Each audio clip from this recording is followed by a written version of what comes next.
عايزه اقول لكم بقى ان انا عملت شنطه بتكلفه بسيطه جدا، شكلها طلع رهيب كانها جاهزه، واهم حاجه في الموضوع بقى ان هي سهله قوي ومش هتاخد معاكم وقت. اول حاجه هنحتاج كرتونه، ورسمت دايره قطرها 14 سنتي وبعدين قصيتها بالقطر. حطيت المسطره كده واخدت علامه عند 2 سنتي، هنقص الجزء ده من الدايره. بعدين حطيت على الاطراف شمع وكمان في النص، بعدين غلفتها بفوم ساده لان ده الجزء اللي هيبقى من جوه، ونقص كل الزياده دي مش محتاجينها. بعدين استخدمت فوم جليتر، ممكن تستخدموا برضو الفوم الساده زي ما تحبوا، وغلفت بيه الكرتونه من الناحيه التانية، ونقص برضو كل الزياده ما عدا الجزء ده اللي عند الحته اللي احنا قصيناها من الكرتونه. سبت حته صغيره زي ما انتم شايفين كده، نحط عليها شمع ونلزقها كده على الحرف عشان نغطي يعني الحته دي. عملت واحده كمان بنفس المقاس ونفس الخطوات. بعد كده جبت شريط من الفوم ولزقت عليه واحد تاني ارفع منه بشويه صغيرين، بوسطنه كده والزقه يعني ما يبقاش فيه طبقتين من الفوم على الاطراف. بعد كده نستخدم الشمع ونبدا نلزق الشريط ده على دايره من الاتنين دول، وبعدين نلزق الكرتونة التانية.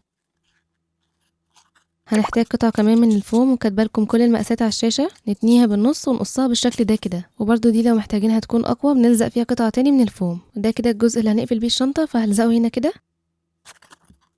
وعشان تتقفل بقى محتاجين السكوتش ده، بنثبته بنقطة شمع كده على الغطا وعلى الشنطة. وعشان نزينها بقى نجيب قطعة من الفوم ونتنيها بالنص، يعني عشان يظهر علامة في نص الفوم، وبتني الأطراف دي لحد الخط اللي في النص، بعدين بتنيها لورا كده والزقها في بعض. ومن الناحية التانية نتني الأطراف كده ونثبتهم برضو بالشمع.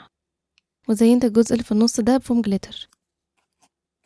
ودي سلسلة كانت في شنطة قديمة، ودي حلقات بتاعت مفاتيح، نثبتهم مع بعض بالشكل ده كده. وبرضو استخدمت قطعتين من الفوم ولزقتهم في بعض عشان يبقوا أقوى، وندخلها في الدايرة دي نلزقها في بعض ونثبتها بقى على الشنطة من الجنبين. وبس كده، بجد شكلها حلو قوي ومش مكلفة. معظم الحاجات كانت عندي، وشوفوا بقى النتيجة بجد كأنها جاهزة. ما تنسوش انتوا كمان تكتبوا لي رأيكم في الكومنتس.